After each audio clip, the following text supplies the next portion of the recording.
স্বাগতম জনাইছো মই মৌসুমী আৰু এই মুহূৰ্তত লৈ আহিছো বৰষুণৰ খবৰ যেহেতু ৰাজ্যত আগন্তুক 5 দিনলৈ বৰষুণ হ'ব বুলি বতৰ বিজ্ঞান বিভাগে আগজাননী দিছে 5টা দিন ৰাজ্যত বৰষুণ হ'ব আৰু 8 9 10 এই তিনিটা দিনত বিজুলী ঢেৰেকণিৰে বৰষুণ অহাৰ সম্ভাৱনা আছে ৰাজ্যত যেহেতু বৰষুণৰ বাবে ইতিমধ্যে বহু দিন প্ৰায় 5টা মাহ বৰষুণ নোহোৱাকৈ আছে যেহেতু বৰষুণৰ অভাৱত এতিয়া চাৰিওফালে যি ধৰণৰ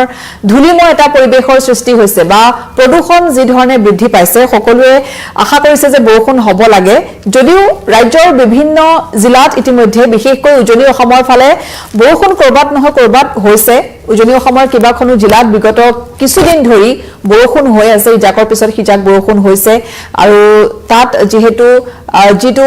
গৰম এটা তাপমান যেটো বৃদ্ধি পাইছে সেয়াও কিন্তু বৰষুণৰ বাবে আকৌ কিছু হ্ৰাস পোৱা দেখা পোৱা গৈছে কিন্তু আমি বিশেষকৈ কংক্ৰিটৰ গুৱাহাটী মহানগৰীত কিন্তু বৰষুণ নাই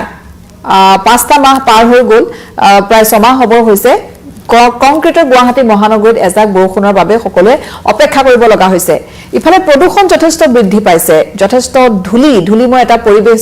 চাৰিওফালে এফালে ফাগুন মাহ আৰু এই যে ধূলিৰ বতাহ এই বতাহৰ লগে লগে এতিয়া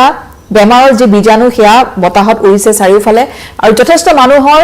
শ্বাস প্ৰশ্বাসজনিত ৰোগ ছালৰ ৰোগ বা জ্বৰ কাহ চৰ্দি এই ধৰণৰ ৰোগ যথেষ্ট বৃদ্ধি পোৱা দেখা পোৱা গৈছে এই প্ৰদূষণৰ বাবে যাৰ ফলত নেকি বৰষুণ যেহেতু বহুদিন নাই গতিকে বতৰ বিজ্ঞান বিভাগে এটো এটা ভাল খবৰ দিছে যে ৰাজ্যৰ বহু কেইখন জিলাত 5 দিনলৈ বৰষুণ হ'ব বহু কেইখন অৰ্থাৎ প্ৰায় সমগ্ৰ ৰাজ্যতে বুলি ক'ব পাৰি যে এটা হেমেকা বতৰ ডাৱৰীয়া বতৰ এটা পৰিবেশ সৃষ্টি হ'ব 5 দিনলৈ গতিকে কোন কেইখন জিলাত বৰষুণ হ'ব আমি সেইখিনি আপোনালোকক মেপৰ জৰিয়তে দেখাব চেষ্টা কৰিম যে ক'ত বৰষুণ কোন কেইখন জিলাত বেছিকৈ সতৰ্কবাণী দিয়া হৈছে বা ইয়েলো এলাৰ্ট জাৰি কৰা হৈছে সেই কেইখন জিলাৰ বিষয়ে আমি আপোনালোকক অৱগত কৰিম আৰু যেহেতু তাৰ পূৰ্বে আমি দেখাব বিচাৰিছো যে কোন কেইখন জিলাত বৰষুণ হ'ব আমি যদি এবাৰ চাও যেহেতু এই যিখন ইয়াত মেপ দেখা পোৱা গৈছে আজি 6 তাৰিখ 6 7 8 9 10 এই কেইটা দিনত বিশেষকৈ এই যি 5টা দিন এই 5টা দিনত যদি চোৱা যায় বিশেষকৈ 8 তাৰিখ 9 আৰু 10 এই তিনিটা দিনত দেখা পোৱা গৈছে যে বৰষুণ বিশেষকৈ 9 আৰু 10 তাৰিখে সম্পূৰ্ণৰূপে হালধীয়া দেখা গৈছে অসমত অৰ্থাৎ সমগ্ৰ ৰাজ্যতে বৰষুণ হোৱা অৰ্থাৎ বতৰ হয়তো ডাৱৰীয়া হ'ব পাৰে গতিকে 9 আৰু 10 তাৰিখৰ দিনটো সম্পূৰ্ণৰূপে হালধীয়া দেখা গৈছে হালধীয়া সংকেত যেটো ইয়েলো এলাৰ্ট ইতিমধ্যে বতৰ বিজ্ঞান বিভাগে কৈছে গতিকে বৰষুণ হ'ব আৰু জিলা ভিত্তিক যদি আমি চাও যে কোন কেইখন জিলাত বৰষুণ হ'ব সেইখিনি আমি আপোনালোকক দেখুৱাম জিলা ভিত্তিক কোন কেইখন জিলাত বৰষুণ আছে যেহেতু 9 তাৰিখ 10 তাৰিখ আৰু এইফালে এটো এয়া হৈছে 10 তাৰিখৰ যিখন মেপ ইয়াত দেখা গৈছে যে নামনি অসমৰ বহু কেইখন জিলাত দেখা গৈছে বৰষুণৰ আগজাননী অৰ্থাৎ হালধীয়া সংকেত আছে তাৰ লগতে শোণিতপুৰ বিশ্বনাথ লখিমপুৰ এই কেইখন জিলাতো দেখা গৈছে যে হালধীয়া সংকেত আছে আৰু ইফালে হৈছে বাক্সা চিৰাং কোকৰাঝাৰ ধুবুৰী গোৱালপাৰা এই কেইখন জিলাত বৰষুণ হোৱাৰ সম্ভাৱনা আছে 10 তাৰিখৰ দিনটোত অৰ্থাৎ এই কেইখন জিলাত হয়তো বিজুলী ঢেৰেকণিৰে প্ৰবল বৰষুণ হোৱাৰ সম্ভাৱনা আছে যেটো 5 দিনলৈ এই যেটো আগজাননী বা সতৰ্কবাণী জাৰি কৰিছে আঞ্চলিক বতৰ বিজ্ঞান বিভাগে সেয়া 5 দিনৰ বাবে কোৱা হৈছে তাৰ ভিতৰত 8 9 10 এই তিনিটা দিনত বিজুলী ঢেৰেকণিৰে প্ৰবল বৰষুণ হ'ব বুলি কৈছে গতিকে বিজুলী ঢেৰেকণিৰে কোন কেইখন জিলাত প্ৰবল বৰষুণ হ'ব সেয়া দেখা গৈছে যে নামনি অসমৰ ফালে কোকৰাঝাৰ ধুবুৰী গোৱালপাৰা চিৰাং বাক্সা আৰু ইফালে হৈছে শোণিতপুৰ বিশ্বনাথ আৰু লখিমপুৰ গতিকে এয়া হৈছে 10 তাৰিখৰ যিখন মেপ 10 তাৰিখে এইখিনি সতৰ্কবাণী দিয়া হৈছে আৰু তাৰ লগতে এয়া হৈছে 9 তাৰিখেও পুনৰ দেখা গৈছে যে কোকৰাঝাৰ চিৰাং আৰু বাক্সা এই তিনিখন জিলাত বিশেষকৈ হালধীয়া সতৰ্কবাণী দিয়া হৈছে অৰ্থাৎ তাত হয়তো ধাৰাসাৰ বৰষুণ বিজুলী ঢেৰেকণি সহ বৰষুণ হ'ব পাৰে সেইটো বতৰ বিজ্ঞান বিভাগে ইয়াত তেওঁলোকে কৈছে তাৰ লগতে আন হয়তো বহু কেইখন জিলাত বতৰ ডাৱৰীয়া হৈ থাকিব পাৰে গতিকে এইখিনিতে আমি আপোনালোকক শুনাই ল'ব বিচাৰিছো যে আঞ্চলিক বতৰ বিজ্ঞান বিভাগৰ ফালৰ পৰা তেওঁলোকে এই বিষয় জনাইছে যে ক'ত বৰষুণ হ'ব পাৰে কেৱল অসমতে বা উত্তৰ পূৰ্বাঞ্চলৰ বাকি জিলাসমূহতো বৰষুণ হোৱাৰ সম্ভাৱনা যেহেতু আছে গতিকে ক'ত বৰষুণ হ'ব সেইখিনি আমি আপোনালোকক দেখাই ল'ব বিচাৰিছো গতিকে ক'ত বৰষুণ হ'ব সেই তেওঁ কি মন্তব্য কৰিছে সেইখিনি আমি শুনাব বিচাৰিছো। आज 6 मार्च 2026 है और हम बात करते हैं वेदर फोरकास्ट की। तो डे 1 में हम लोग एक्सपेक्ट कर रहे हैं कि ओवर द रीजन यानी कि अरुणाचल प्रदेश, असम, मेघालय, नागालैंड, मणिपुर, मिजोरम और त्रिपुरा में वेदर ड्राई रहने की संभावना है, जबकि जो मैक्सिमम टेम्परेचर है ओवर द रीजन इसमें कोई लार्ज चेंज नज़र नहीं आ रहा है। डे 2 में हम लोग एक्सपेक्ट कर रहे हैं कि अरुणाचल प्रदेश के 1 या 2 स्थानों में हल्की बारिश होने की संभावना है, जबकि असम, मेघालय, नागालैंड, मणिपुर, मिजोरम और त्रिपुरा में वेदर ड्राई रहने की संभावना है। साथ ही साथ maximum temperature over the region इसमें कोई लार्ज चेंज नजर नहीं आ रहा है। डे 3 में एक्सपेक्ट कर रहे हैं कि अरुणाचल प्रदेश और असम के 1 या 2 स्थानों में हल्की बारिश होने की संभावना है, जबकि मेघालय, नागालैंड, मणिपुर, मिजोरम और त्रिपुरा में वेदर ड्राई रहने की संभावना है। और साथ ही साथ मैक्सिमम टेम्परेचर में कोई ओवर द रीजन कोई चेंज नजर नहीं आ रहा है। डे 4 में एक्सपेक्ट कर रहे हैं कि अरुणाचल प्रदेश, असम, मेघालय और नागालैंड के 1 या 2 स्थानों में हल्की बारिश होने की संभावना है, जबकि नागालैंड, मणिपुर, मिजोरम और त्रिपुरा में वेदर ड्राई रहने की संभावना है। साथ ही साथ जो मैक्सिमम टेम्परेचर है ओवर द रीजन एक्सपेक्ट किया जा रहा है कि इसमें कुछ गिरावट हो सकती है, तकरीबन 3 से 5 डिग्री सेल्सियस के आसपास। और डे 5 में एक्सपेक्ट कर रहे हैं कि असम के कुछ स्थानों में हल्की से मध्यम स्तर की बारिश होने की संभावना है। साथ ही साथ अरुणाचल प्रदेश, असम, मेघालय, नागालैंड और मणिपुर में 1 या 2 स्थानों में हल्की बारिश होने की संभावना है, जबकि मिजोरम और त्रिपुरा में वेदर ड्राई रहने की संभावना है। और साथ ही साथ जो मैक्सिमम टेम्परेचर है इसमें ओवर द रीजन तकरीबन 3 से 5 डिग्री सेल्सियस की गिरावट होने की संभावना है।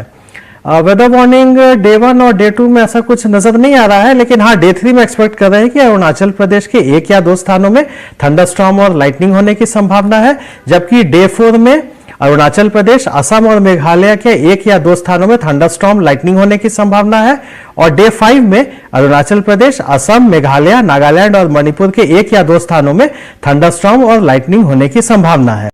গতিকে সেয়া আজাৰাৰ যি বতৰ বিজ্ঞান কেন্দ্ৰ আঞ্চলিক তেওঁলোকে ইতিমধ্যে জনাইছে যে ক'ত ক'ত বৰষুণ হোৱাৰ সম্ভাৱনা আছে। কেৱল অসমতে নহয়, উত্তৰ পূৰ্বাঞ্চলৰ বাকী কেইখন ৰাজ্যতো বতৰ ডাৱৰীয়া হ'ব। অৰুণাচল, মেঘালয় বা সকলোতে ক'ত ক'ত বৰষুণ হ'ব ইতিমধ্যে সেয়া কোৱা হৈছে। যিহেতু ইতিমধ্যে ৰাজ্যৰ কেইবাখনো জিলাত উজনি অসমৰ মাজে মাজে বৰষুণ আহিছে, কিন্তু প্ৰায় 5টা মাহ পাৰ হৈ গৈছে। আন বিভিন্ন জিলাত গুৱাহাটী মহানগৰীকে ধৰি বিভিন্ন জিলাত বৰষুণ নাই, যাৰ বাবে যথেষ্ট প্ৰদূষণ বৃদ্ধি পাইছে। বৰষুণৰ অভাৱত গছ-গছনিৰ ধূলিৰে পুত খাই পৰিছে, এক ধূলিময় পৰিৱেশ, প্ৰদূষণ যথেষ্ট বৃদ্ধি পাইছে। আৰু গুৱাহাটী মহানগৰীত ইতিমধ্যে প্ৰদূষণে এনেকুৱা এটা পৰ্যায় পাইছেগৈ যে যিটো এটা ভয়াৱহ এটা যিটো পৰিস্থিতিৰ সৃষ্টি কৰিছে, য'ত নেকি উশাহ ল'লেই কেৱল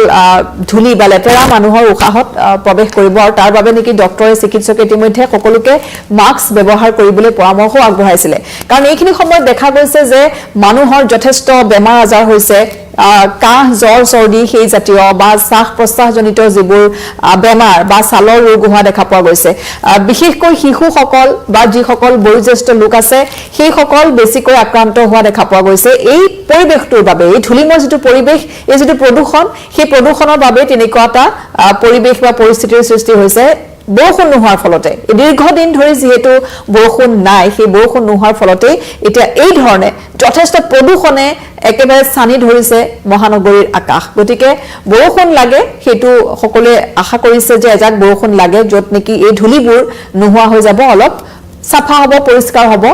পৰিৱেশটো বা চৌদিশ অলপ পৰিষ্কাৰ হ'ব। গতিকে এইখিনি সময়তে বতৰ বিজ্ঞান বিভাগে তেওঁলোকে ইতিমধ্যে এই আগজাননী দিছে যে 5টা দিনলৈ বতৰ ডাৱৰীয়া হ'ব, বেয়া হ'ব সমগ্ৰ ৰাজ্যত। কিন্তু তাৰ মাজতে কিছু সংখ্যক জিলাত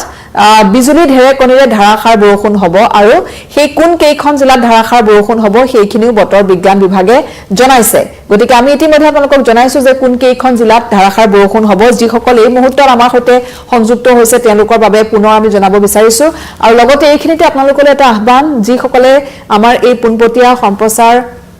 এই মুহূৰ্তত চাইছে, আপোনালোকৰ অঞ্চলত কেনেকুৱা হৈ আছে বতৰ কিন্তু আমাক জনাবলৈ নাপাহৰিব। কমেণ্ট কৰি জনাব, আপোনালোকৰ ঠাই টুকুৰাৰ নাম দিব আৰু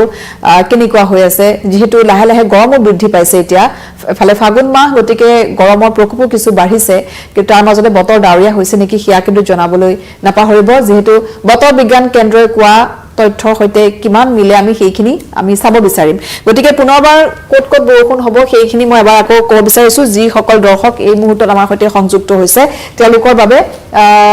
নামনি অসমৰ ফালে কুকুৰাঝাৰ ধুবুৰী গোৱালপাৰা চিৰাং বাক্সা শোণিতপুৰ বিশ্বনাথ লখিমপুৰ এই কেইখন জিলাত হয়তো ধাৰাসাৰ বৰষুণ হ'ব পাৰে কাৰণ ইয়েলো এলাৰ্ট হালধীয়া সংকেত দিয়া হৈছে বিজুলী ঢেৰেকণিৰে বৰষুণ হ'ব বুলি যেহেতু কৈছে গতিকে এই কেইখন জিলাত হালধীয়া মাৰ্কিং কৰা আছে গতিকে ইয়াত ধাৰাসাৰ বৰষুণ হোৱাৰ সম্ভাৱনা আছে এইটো 10 তাৰিখৰ যেটো আৰু তাৰ লগতে সামগ্ৰিকভাৱে ইয়াত দেখুওৱা হৈছে যে 9 আৰু 10 তাৰিখৰ দিনটো সমগ্ৰ অসমখনে ইয়াত ইয়েলো এলাৰ্ট হালধীয়া দেখুওৱা হৈছে অৰ্থাৎ ডাৱৰীয়া হৈ থাকিব পাৰে সমগ্ৰ বহু কেইখন জিলা হয়তো ডাৱৰীয়া হৈ থাকিব পাৰে আৰু তাৰ লগতে 9 তাৰিখৰ দিনটো কুকুৰাঝাৰ চিৰাং আৰু বাক্সা এই তিনিখন জিলাত হালধীয়া সংকেত আছে গতিকে প্ৰবল বৰষুণ হয়তো হ'ব পাৰে গতিকে বতৰ বিজ্ঞান বিভাগে দিয়া এই আগজাননী অনুসৰি আমি আপোনালোকক এইখিনি আমি যেহেতু জনাইছো গতিকে আজি যেহেতু 6 তাৰিখ 8, 9 আৰু 10 এই তিনিটা দিন প্ৰবল বৰষুণ হ'ব বুলি বতৰ বিজ্ঞান বিভাগে জনাইছে গতিকে আপোনালোকৰ অঞ্চলত বতৰ কেনেকুৱা দৰ্শকসকল আমাক কমেন্ট কৰি জনাবলৈ নাপাহৰিব পৰৱৰ্তী কি আপডেট থাকে হিয়ালৈ পুনৰ আহিম এই মুহূৰ্তত ধন্যবাদ